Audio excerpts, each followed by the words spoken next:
Each object has an origin point. The location of this point determines where the object is located in 3D space. The location of the origin point is important when translating, rotating, or scaling an object. Well, this video helps you to understand how you can change your pivot or origin points in Blender. So let's get started.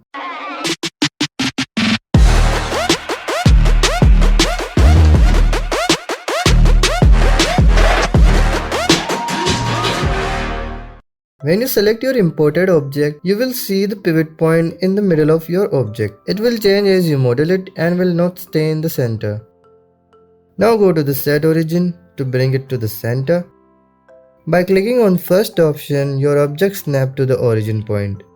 Now the second option will do this in inverse.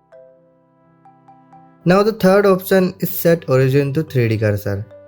Let's move the cursor like this. Now clicking on the third option will move origin to the cursor.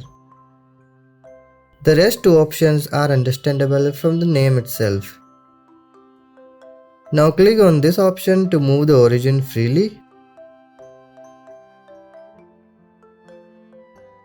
Let's see it. Here the median point is selected by default.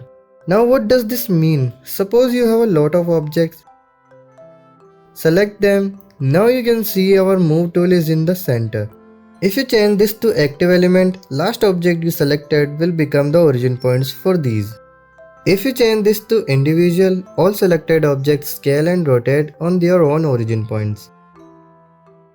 By clicking 3D cursor, it will become the origin points of these selected objects. So hope you learned something new. Stay tuned and subscribe for more, and check out some previous videos.